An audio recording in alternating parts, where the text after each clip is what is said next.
한우국밥잔치 1200그릇으로 섬기게 되고 남으면 어떡하죠? 안 남을 것 같아요. 남으면 이따가 여러분 오후에 한 그릇씩 들고 구리역 앞으로 가셔야 돼요. 그리고 여기서 내시는 분들 한 그릇씩 드시도록 그렇게 하셔야 됩니다. 그리고 돌아오는 주일은 우리가 추수감사 축제 예배로 또 드리게 되고, 오후 2시에 추수감사 이벤트 페스티벌로 트로트에다가 우리 찬양 가사를 붙여서 전국 방방곡곡 전도하고 다니는 우리 트로트 가수 구자옥 목사님을 초청해서 아주 흥겨운 아주 재미있는 축제의 시간을 갖도록 하겠습니다. 오늘 여러분들이 한우 국밥을 드시고 그냥 가시면 안 됩니다. 식사하시고 이렇게 본당에 올라오시면 여기서 행운권 추첨이 있습니다. 여러분 로비에 오시다가 보신 것처럼 23대의 자전거가 여러분을 기다리고 있고요. 절대 꽝은 없습니다. 작은 선물이라도 다 받아가니까 이렇게 처음 오신 분들 꼭 오셔서 여러분 행운권 추첨에 참여해 주시고, 웬만하면 저희 교인들은 안 하시는 게 좋습니다. 하시면 눈살 찌푸림 당하니까 무슨 처음 오신 분들에게 양보해 주시고, 그래서 저들이 자전거 타고 싱싱교회에 올 수 있도록 그렇게 해주시길 바라고, 또 절반은 다음 주에 우리 구자옥 목사님 그 음악 축제 때 또 저희들이 추첨하도록 그렇게 하겠습니다. 여러분 진심으로 환영하고 축복합니다. 오늘은 이제 감사절을 준비하는 마음에서 골로새서 3장 15절에서 17절 감사하는 자가 되라 라고 하는 말씀으로 은혜를 나누도록 하겠습니다. 어떤 청년이 목사님을 찾아왔습니다. 그리고 이렇게 이야기했습니다. 주보에 헌금 봉투를 끼워 넣은 것을 보고, 목사님, 헌금은 자발적으로 하는 것, 자원해서 하는 것 아닌가요? 이렇게 물었습니다. 예, 그렇죠. 그런데 이렇게 주보에다가 헌금 봉투를 끼워 넣는 것은 혹시 헌금을 강요하는 것이라고 생각이 안 드시는지요? 이렇게 질문을 했습니다. 그랬더니 목사님 한참을 생각하시다가 예, 제가 헌금 강요하는 것 맞습니다, 이렇게 대답을 했습니다. 그랬더니 이 청년이 바로 정답이 나오니까 어안이 벙벙해서 어쩔 줄 몰라 했다고 하는 그러한 이야기가 있습니다. 사실은 우리가 어떻게 보면 이 헌금을 강요하는 것처럼 그렇게 보이지만, 억지로라도 하나님 앞에 예물 드리면 하나님께서 복을 주시기 때문에 그렇게 할 수밖에 없는 것이고요. 인간은 스스로 자원해서 헌금을 할 만한, 특별히 믿음 있는 분들 빼놓고는 그렇게 쉽지 않다라고 생각이 들고요. 하나님 앞에 예물 드릴 때에 늘 언제나 우리들이 갈등하는 자신의 나약한 모습들을 보게 됩니다. 제가 어느 교회 갔더니 헌금 봉투에다가 또 구멍을 빵 뚫어 놨더라고요. 그래서 이거 왜 이렇게 뚫어 놨지? 1,000원짜리 넣어야 되는데 보일까봐 그래서 억지로 10,000원짜리 하는 경우도 있고, 그래서 뚫은 건 아니겠죠. 헌금 개수하는 분들이 혹시라도 누락될까봐 그렇게 헌금에다가 봉투에다가 구멍을 뻥 뚫어 놓은 거라고 생각을 하지만, 그러나 헌금하는 사람의 입장에서 볼 때는 보통 갈등이 일어나는 것 아니라고 생각을 합니다. 참 머리 좋다, 아주 그냥 교묘하게 헌금 빼내려고 별짓을 다 한다, 뭐 이렇게 생각이 들 수도 있겠지만, 사실 어떻게 보면 우리가 아브라함도 보면 부지 중에 천사를 대접했는데 그에게 큰 축복이 주어졌습니다.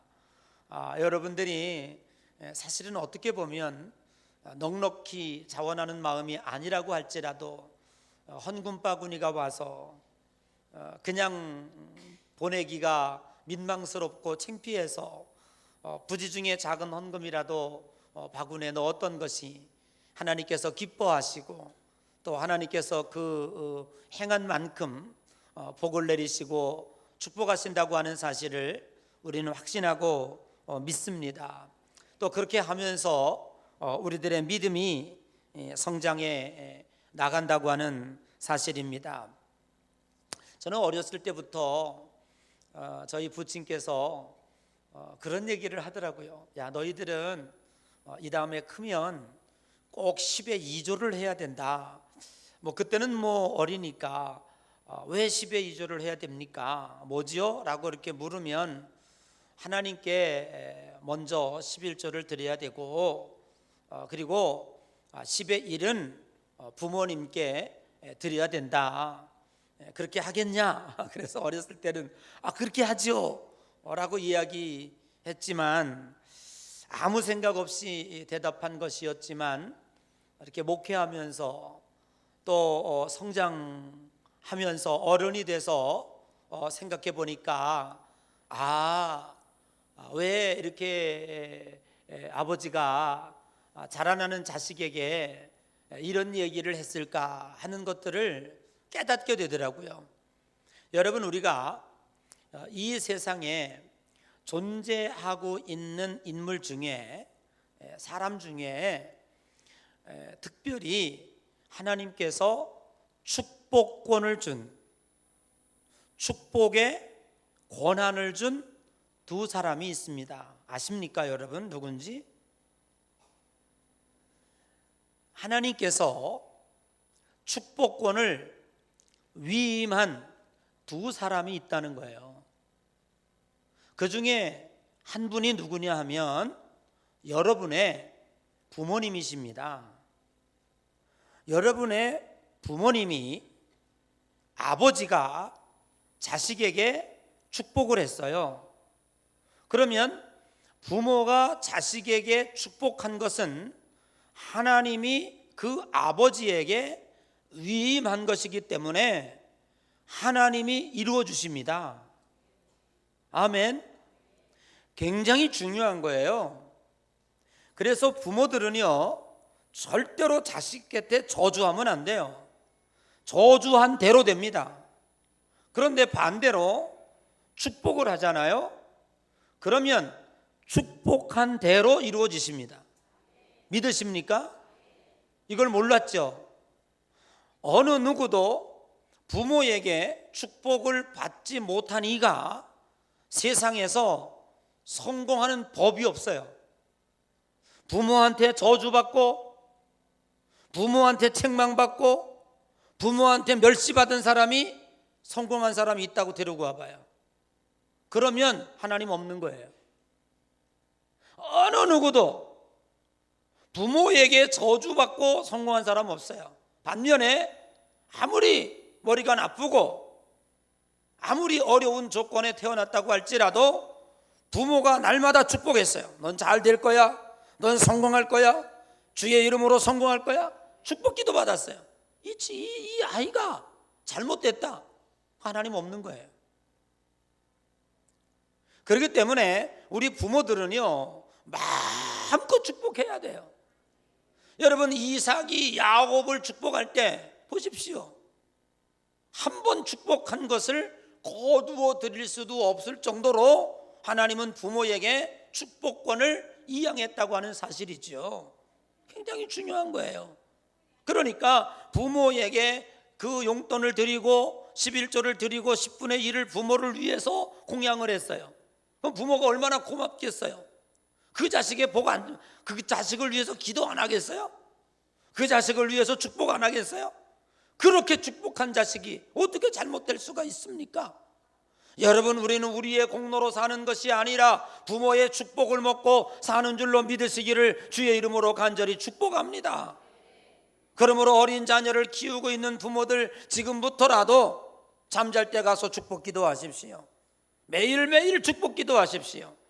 그러면 하나님께서 그 축복을 그 자녀들을 통해서 반드시 이루어내실 줄로 믿습니다. 성경에 보니까 또 한 분이 있어요. 누굽니까? 제사장입니다. 제사장에게는요, 하나님께서 두 가지 권한을 주셨는데 그 중에 준 것이 뭐냐면 축복권입니다. 어디에서 보면 알 수 있느냐 하면 사무엘상에 보면 한나라는 여인이 아이를 낳지 못했어요.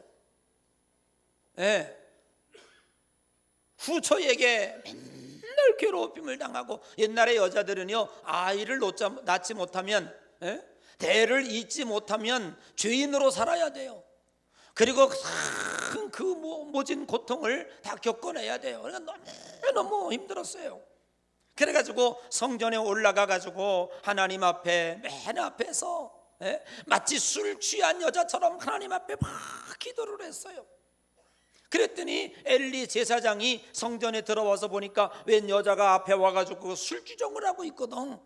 그런데 술주정하고 있는 것이 아니라 기도하는 것이었어요. 그런데 이 엘리 제사장이 자기 교인이 술 취해서 하는 건지 기도하는 건지도 몰랐어요. 그래가지고 와서 야단을 쳤어요. 대낮부터 와가지고 어찌 교회 와서 이렇게 술에 취해서 이렇게 하느냐 그랬어요. 그랬더니 이 한나라고 하는 여인이 엘리 제사장이 뭐라 그랬습니까? 제사장님, 제가 술에 취한 것이 아니라 내 사정이 이렇고 저렇고 저렇습니다. 아, 그래? 그러면 하나님의 이름으로 너에게 아이가 있기를 원하노라. 너무너무 엘리 제사장이 감동이 돼가지고 축복을 해주고, 이제 가서 마음껏 먹고 자라. 가서 그렇게 했더니 바로 아이가 생겼어요. 아멘. 하나님의 축복. 이 엘리 제사장과 같이 영분별을 할 수 없는 무지한 제사장 중에서도 아주 하급 제사장, 찌질이 제사장, 여러분이 볼 때에도, 그럼에도 불구하고 그의 언어를 누가 책임졌느냐? 하나님이 책임지신 줄로 믿습니다. 제사장은 똑똑하기 때문에 축복권이 있는 것이 아니에요.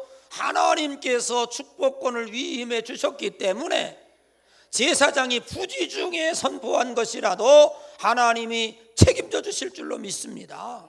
아멘. 그래서 여러분들이 잘 보여야 될 사람이 두 사람이 있다니까. 아시지요? 첫째는 여러분 부모님께 잘 보여야 돼요. 잘 보려면 어떻게 해야 돼요? 자꾸 용돈 드리면 잘 보일 수 있어요. 좋은 건 많이 대접하면은 여러분은 부모가 자식한테 날마다 고마워가지고 그냥 잘 되기를 빌어, 새벽마다 빌어. 아멘. 그러면요 그 기도 하나님이 들으신다니까. 그리고 제사장 오늘날 누구예요? 목사님한테 잘 보이옵사 인사합시다. 목사님에게 잘 보입시다.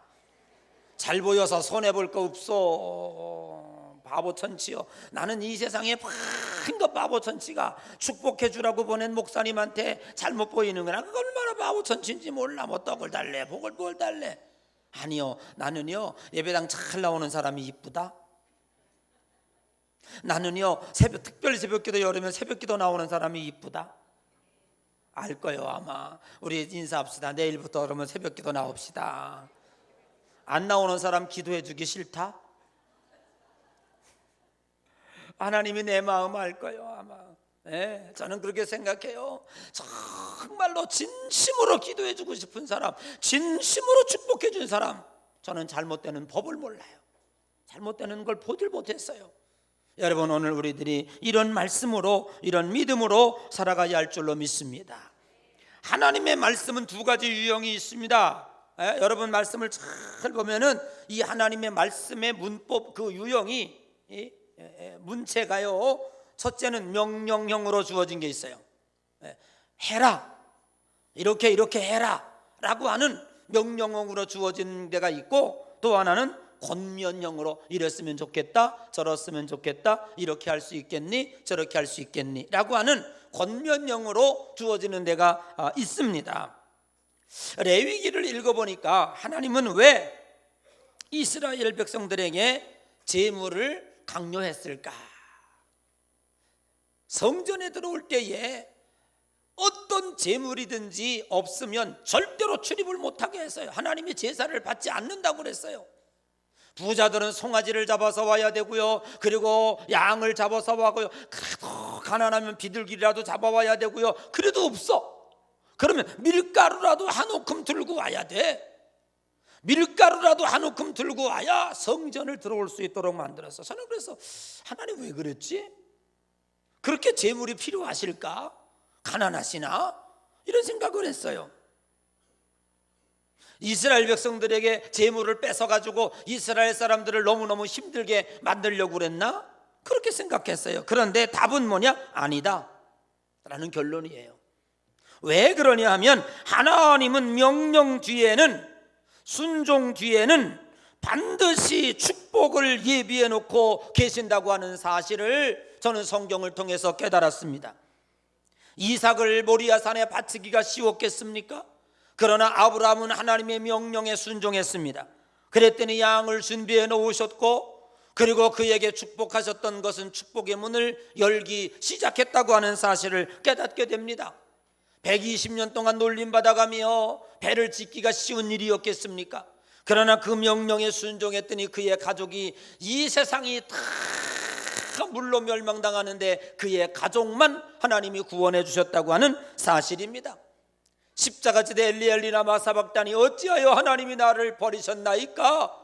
할 수만 있으면 이 잔을 내게서 옮겨 주시옵소서. 그러나 나의 원대로 마옵시고 아버지의 뜻대로 하옵소서. 순종하겠나이다, 명령에 따르겠나이다, 그대로 하겠나이다 했더니 하나님께서 부활의 축복을 주셨고, 모든 만물을 그 발 아래 복종시켰고, 예수 그리스도의 이름을 뛰어나게 하시사 주 예수의 이름으로 기도할 때 구원이 이루어지고, 주 예수의 이름으로 기도할 때 병자가 낫고, 주 예수의 이름으로 기도하니까 놀라운 역사들이 일어나더라, 그 말이에요.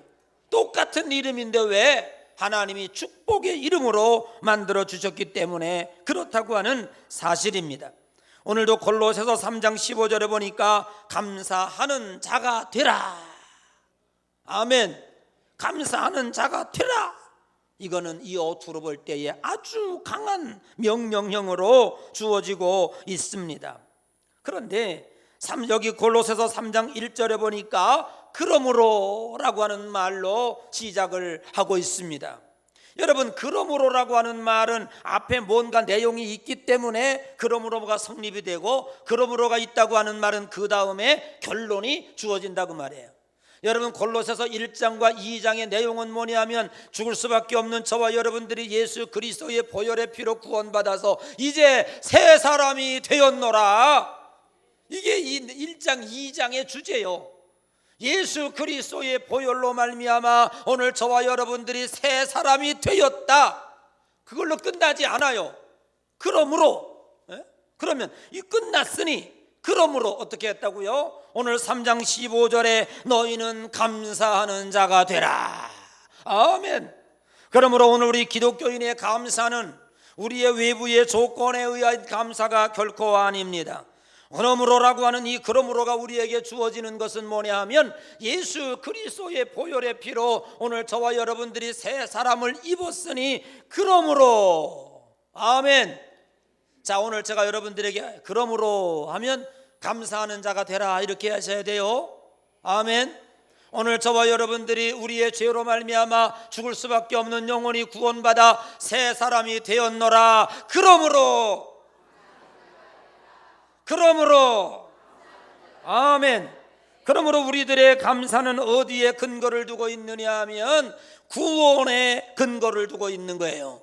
하나님에게 근거를 두고 있는 거예요. 선지자 하박국서는 하박국서 3장 17절에 이렇게 고백하고 있습니다. 비록 무화과 나무가 무성하지 못하며 포도나무에 열매가 없으며 감람나무에 소출이 없으며 밭에 먹을 것이 없으며 우리의 양이 없으며 외양간에 소가 없을지라도. 이거는 무슨 뜻입니까? 내 통장이 바닥이 나서 제로가 돼 있을지라도, 오늘 이제 농사 지어놨는데 태풍이 와서 그냥 싹 쓸어버렸을지라도, 아멘. 오늘 나가서 밥을 하려고 그러는데 이제 그 쌀통에 쌀이 한 톨도 없을지라도, 그런 내용이에요. 그럼에도 불구하고 3장 18절에 나는 여호와로 말미암아 즐거워하며, 누구로? 여호와로, 하나님 때문에. 아멘. 하나님만 계시면 나는 즐겁다고 말이에요. 그리고 나의 구원의 하나님으로 말미암아 기뻐하리로다. 오늘 우리는 하나님 때문에 기뻐하고 하나님 때문에 즐거워하는 거예요.